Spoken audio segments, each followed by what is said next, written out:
खंडणी प्रकरणात आणि संतोष देशमुख यांची जी हत्या झाली याच्यात अटक असलेला जो आरोपी आहे वाल्मिक कराड, आपण बघतोय की सध्या तो SITच्या ताब्यात आहे, पोलीस कोठडीत आहे आणि पोलीस कोठडीत यासाठी ठेवलेलं आहे की त्याचे लोकेशन्स तपासण्यात यावेत। खरं तर जेव्हा ही हत्या झाली तेव्हा महाराष्ट्रभर लोक रस्त्यावर उतरले होते, आक्रोश होता, पोलीस त्याला शोधत होते आणि आम्हाला खात्रीला एक माहिती अशी कळालेली आहे की नाशिक जिल्ह्यातील दिंडोरी येथे जो आश्रम आहे तिथे 15 डिसेंबर आणि 16 डिसेंबरला वाल्मिक कराड आणि विष्णू चाटे हे मुक्कामाला होते आणि 17 तारखेला ते जे आहेत ते त्या आश्रमातून निघालेले आहेत। खरं तर नाशिक जिल्हा हा बीड नगर याच्या जवळ आहे, महाराष्ट्रात आहे।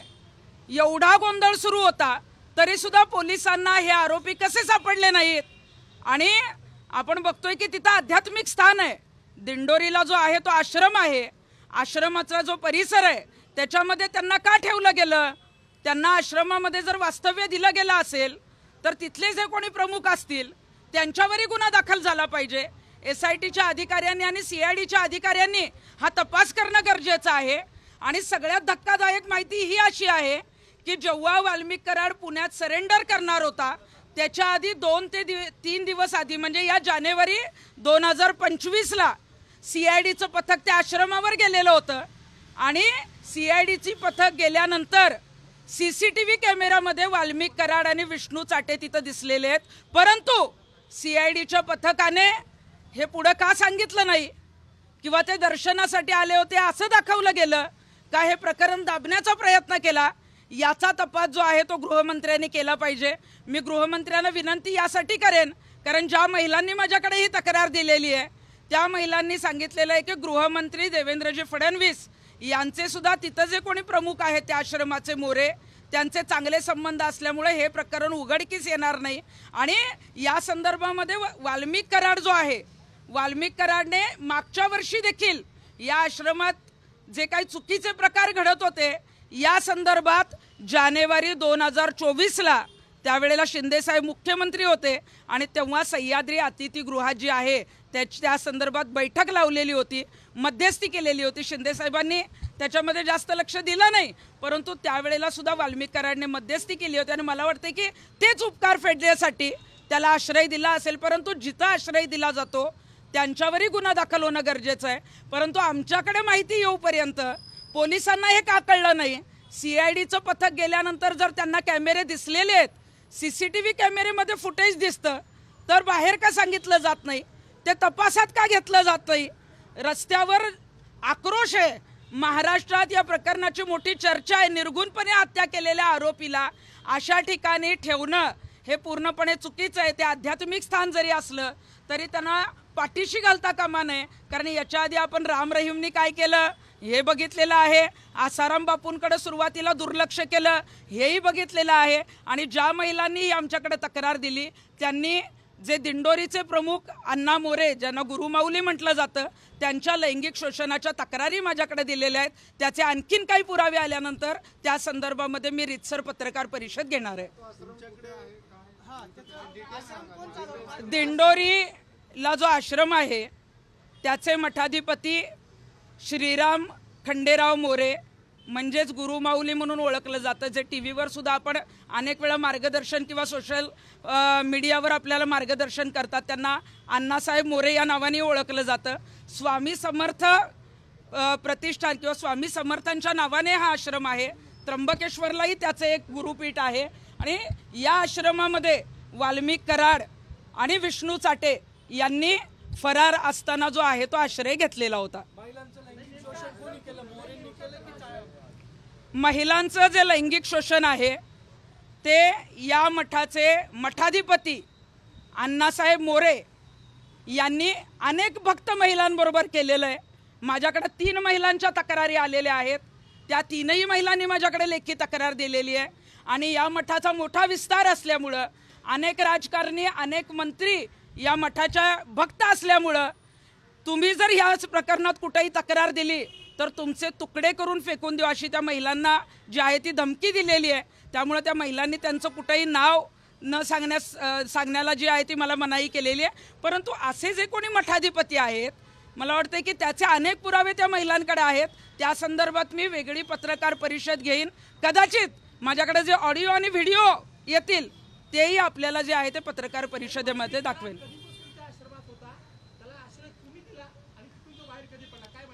आश्रम जो दिंडोरीचा आश्रम आहे तिथे 15 तारखेला आणि 16 तारखेला जो मुक्काम आहे तो विष्णू चाटे आणि वाल्मिक कराड या दोघांनी केलेला आहे. आणि 17 तारखेला आश्रमातून ती गाडी जी आहे त्यांची बाहेर निघालेली आहे.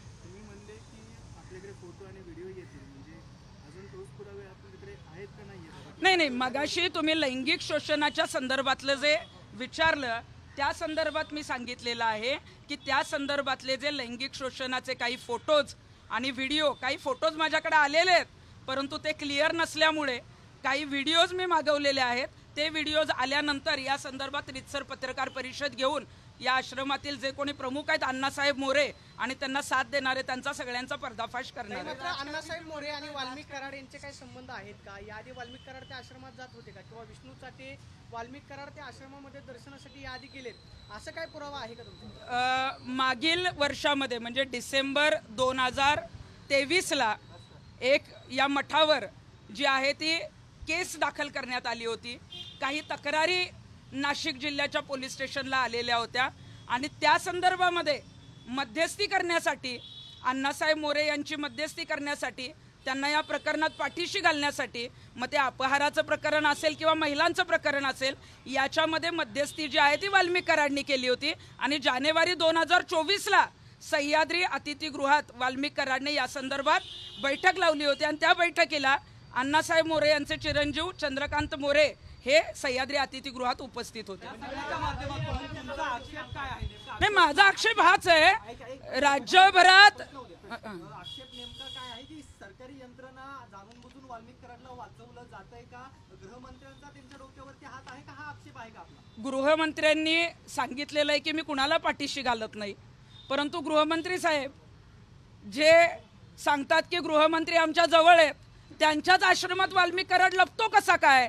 आणि तो लपल्यावर पोलीस जेव्हा जानेवारीत जातात, CCTV फुटेजमध्ये जर तो दिसत असेल तर ते का लपवलं जातं याचा तपास सुद्धा SITने केला पाहिजे. मग सरकारी यंत्रणा, आतापर्यंत आम्हाला वाटत होतं सरकारी यंत्रणा 100% चांगलं काम करते, परंतु सरकारी यंत्रणा मग कुठंतरी वाल्मिक कराडला वाचवण्याचा प्रयत्न निश्चित करते.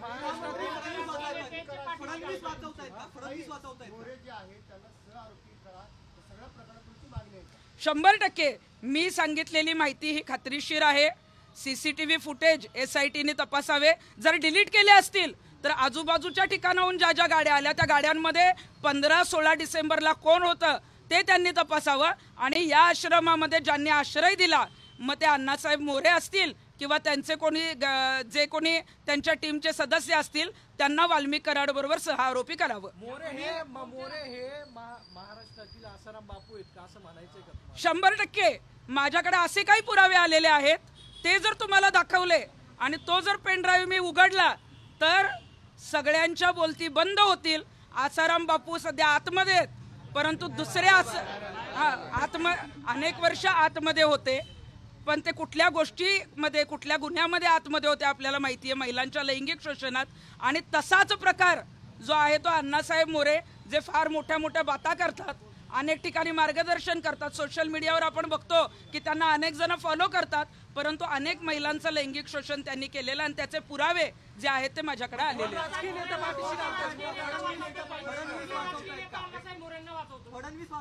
ज्या महिलांनी माझ्याकडे तक्रार दिली त्यांनी मला स्पष्ट सांगितलंय की या प्रकरणात जेव्हा तुम्ही पुढाकार घ्याल तेव्हा गृहमंत्री देवेंद्रजी फडणवीस हे या मठाचे भक्त आहेत, त्यांची श्रद्धा आहे, त्यामुळे यामध्ये अण्णासाहेब मोरेंवर कुठलीही कारवाई करणार नाही आणि त्यांची पाठराखण भारतीय जनता पार्टीकडून होईल असं स्पष्ट सांगितलं.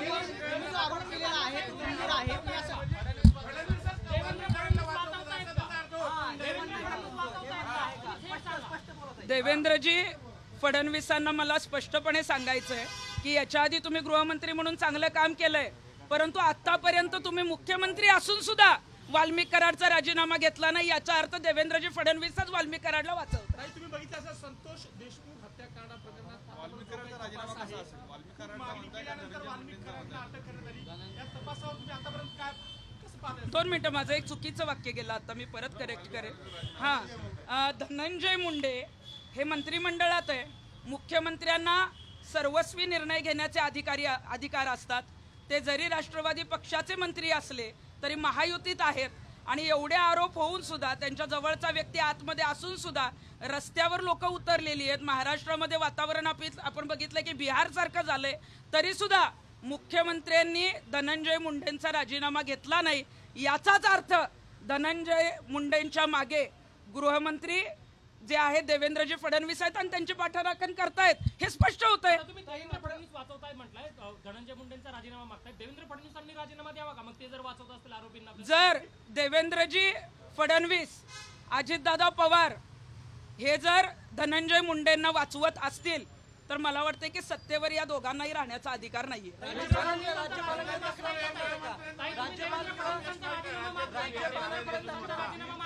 कोणाचा? देवेंद्र फडणवीसांचा. सध्या आज आपण बघितलं सैफ अली खानचं प्रकरण झालं. महिलांवर लैंगिक अत्याचार तर दररोज घडत आहेत. 1 महिना 1.5 महिना होत आला, परळीचं प्रकरण अजूनही शांत होत नाही. जसे विरोधक आहेत तसेच आक्रमक रस्त्यावर उतरत आहेत आणि एवढं मग आक्रमकपणे रस्त्यावर उतरतायत 144 कलम सगळीकडे लावावं लागतंय. मग गृहमंत्री काय कामाचे आहेत? गृहमंत्र्यांनी राजीनामा दिला पाहिजे. तुम्ही मुख्यमंत्रीपद सांभाळा.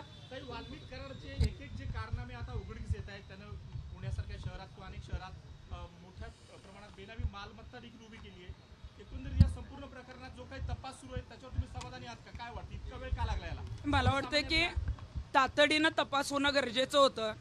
आमच्यावर एखाद्या आंदोलनाची केस झाली तर तातडीनं तपास केला जातो, तातडीनं ताब्यात घेतलं जातं, बऱ्याच गोष्टी केल्या जातात. आणि एवढे जे काही मालमत्ता, बेनामी मालमत्ता सापडत आहेत, अनेक प्रकरणं बाहेर येत आहेत, हजारो लोक रस्त्यावर आहेत, तरी सुद्धा कुठलाही तपास जो आहे तो व्यवस्थितरित्या चालत नाही. मध्ये CID पथक नेमावं लागतं, मध्येच SIT पथक नेमावं लागतं, त्यातले मध्ये CIDचे जे अधिकारी आहेत ते निलंबित करावे लागतात किंवा त्यांची बदली दुसरीकडे करावी लागते. नेमकं राज्यात काय चाललंय? काय गृह खात्यावर विश्वास ठेवायचा का नाही? आम्ही सगळ्यांनी जे आहे ते सुरक्षितपणे राहायचंय का नाहीये? तुम्ही तक्रार करणार आहात का राज्यपाल किंवा राष्ट्रपतीकडे? कायदा सुव्यवस्था राज्यातली बिघडलेली आहे, मुख्यमंत्री सक्षम नाही या संदर्भात. कायदा सुव्यवस्था राज्यामध्ये पूर्णपणे बिघडलेली आहे. प्रत्येक मिनिटाला एक गुन्हा घडतोय. मोठमोठे जे आहेत ते गुन्हे अशा पद्धतीचे घडतायत की महाराष्ट्राला बिहार व्हायला वेळ लागणार नाही आणि तसं सध्या चित्र पण आहे. त्यामुळे मला वाटतं की महायुतीचं सरकार जरी बहुमताने आलेलं असेल तरी सुद्धा तुम्हाला जर ते सांभाळता येत नसेल, तुम्हाला जर राज्याला न्याय देता येत नसेल तर निश्चितच मग मुख्यमंत्र्यांनी राजीनामा दिला पाहिजे. आणि मग लवकरच या संदर्भामध्ये त्यांनी जर तातडीची पावलं उचलली नाही तर मात्र मग राज्यपालांची भेट घेऊन आम्हाला त्यांच्या राजीनाम्याची मागणी करावी लागेल. सगळ्यात महत्त्वाचा मुद्दा आहे. तुम्ही असं म्हणाल की आरोप करताय त्या आश्रमाची चौकशी व्हावी अशी तुमची मागणी आहे का? ज्या आश्रमाच्या संदर्भात मी इथं वक्तव्य केलेलं आहे, जो दिंडोरीचा श्रीराम मोरे म्हणजे अण्णासाहेब मोरेंचा आश्रम आहे, त्याची संपूर्ण चौकशी झाली पाहिजे. त्यांच्या अगदी तिथं जी काही बिल्डिंग आहे त्या बिल्डिंगमध्ये कुठं काय चालतं, तिथल्या तळमजल्यावर काय चालतं, कुठल्या राजकारण्यांचे काळे पैसे त्या आश्रमामध्ये खाली खोदून ठेवलेले आहेत, हे सगळे जे आहेत ते मुख्यमंत्र्यांनी बाहेर काढणं गरजेचं आहे. सगळ्यात महत्त्वाचा याच्यातला मुद्दा आहे. तुम्ही असं म्हणाल देवेंद्र फडणवीस आहेत का? मला वाटतं की धनंजय मुंडे ज्या पक्षात आहेत त्यांचे प्रमुख तर निश्चितच अजितदादा पवार आहेत.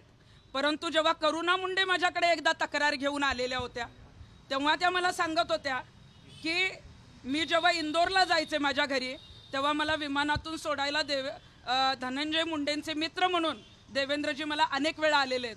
मग आपण समजू शकतो की धनंजय मुंडेंचे मित्र जर देवेंद्रजी फडणवीस असतील तर तपास सरळ मार्गी कसा होईल? तुम्ही सगळ्यात महत्त्वाचा मुद्दा जो उपस्थित केला, करुणा मुंडे जे बोलले आहेत, करुणा मुंडे माझ्याकडे ऑफिसला आल्या होत्या तक्रार घेऊन. अनेक मंत्र्यांकडे त्या गेल्या. जे आता विरोध करतायत धनंजय मुंडेंना ते आधी त्यांच्याच पक्षात होते. परंतु त्यावेळेला मी सांगितलं होतं की तुम्ही देवेंद्रजी फडणवीसांनाही भेटा, त्यावेळेला त्यांनी मला सांगितलं की देवेंद्रजी फडणवीस हे धनंजय मुंडेंचे एकदम जिवलग मित्र आहेत. कधी जर मला इंदोरला माहेरला जायला लागायचं तर मला विमानामधून सोडायला देवेंद्रजी फडणवीस जे आहेत ते धनंजय मुंडेंऐवजी यायचे. नाही, याचा अर्थ हेच आहे की मैत्री आहे, दाखवायचं वेगळं आणि करायचं वेगळं. आतापर्यंत खरोखरच देवेंद्रजी फडणवीसांवर मोठा विश्वास आहे आमचा, परंतु राजीनामा जर घेतला असता तर पुढे गुन्ह्याचा तपास होईल. मोका दाखल झाला, पण मोकाही कधी दाखल झाला? जेव्हा कोणीतरी टॉवरवर चढतं तेव्हा, कोणीतरी रस्त्यावर उतरतं तेव्हा. मला वाटतं की मैत्री जर तुमची आहे तर ती मैत्री बाजूला ठेवा आणि याच्यामध्ये जे जे काही सगळं समोर आलंय त्याच्यामध्ये ही लोक कशी सुटणार नाहीत, यांना कशा पद्धतीनं कायमस्वरूपी तिथं जे काही जन्मठेप असेल, फाशी असेल ती कशी होईल, यासाठी देवेंद्रजी फडणवीसांनी पुढाकार घेणं गरजेचं आहे. प्रश्न आहे गंभीर आरोप तुम्ही केलेले आहेत. नेमकं हे कोणत्या साली करुणा मुंडेंना फडणवीस सोडायला पाहिजे? कारण का साधारणतः 2008-9 पासून सक्रिय राजकारणामध्ये मोठ्या प्रमाणामध्ये पद जी आहेत ती देवेंद्रनी घुसवली. नाही, हे बघा, करुणा मुंडे ज्या आहेत त्यांचं जे लग्न आहे ते धनंजय मुंडेंबरोबर झालंय. त्या धनंजय मुंडेंच्या पहिल्या पत्नी पण आहेत. त्यामुळं साधारण 2005च्या आधीचा तो कालावधी असेल, एक्झॅक्ट मला साल सांगता येणार नाही, परंतु जी काय 1995 ते 2005च्या दरम्यान या ज्या काही गोष्टी आहेत त्याच्यामध्ये मला त्यांनी स्पष्ट सांगितलेलं होतं. आणि त्यावेळी त्या मला म्हणत होत्या की ताई, हमें तो न्याय नहीं मिलेगा क्योंकि उनका फ्रेंड ही जो है वो सीएम बना है, उनके जो नजदीक के लोक आहे. मग त्या अनेक वेळा सुप्रिया सुळेंकडे गेल्या. सुप्रिया सुळेंचे तर अक्षरशः जे आहे ते उंबरटे त्यांनी जिजवले. अजितदादांकडे गेल्या, परंतु कुठलाही गुन्हा, कुठलीही कारवाई झाली नाही. उलट करुणा मुंडेंनाच खोट्या गुन्ह्यांमध्ये अडकवून जे आहे ते त्यांना बदनाम करण्याचा प्रयत्न झाला. वाल्मिक कराडनं मुख्यमंत्री एकनाथ शिंदे असताना जी बैठक घेतलेली होती ती महिलांवरती अत्याचार झाले म्हणून हे प्रकरण दाबण्यासाठी घेतलेली होती की आर्थिक व्यवहार काय झालेला होता? नक्की प्रकरण महिलांवर महिलेच्या अत्याचाराच्या संदर्भातला एक तक्रारी अर्ज नाशिकच्या पोलीस स्टेशनला दाखल झालेला होता. आणि हे प्रकरण जर बाहेर आलं तर दिंडोरीच्या आश्रमाचे वाभाडे निघतील. तिथले जे प्रमुख आहेत त्यांना जेलमध्ये जावं लागेल. आणि हे प्रकरण दाबण्यासाठीच वाल्मिक कराडने पुढाकार घेतला होता. आणि सह्याद्री अतिथीगृहात जानेवारी 2024ला जी आहे ती मीटिंग मुख्यमंत्र्यांबरोबर लावली होती. देश विदेशातील प्रत्येक घडामोडींचे लाईव्ह अपडेट मिळवण्यासाठी आता साम टीव्हीच्या सर्व सोशल मीडिया प्लॅटफॉर्मला लाईक, फॉलो आणि सबस्क्राईब करा. तसंच सर्व नोटिफिकेशनसाठी बेल आयकॉन प्रेस करायला विसरू नका.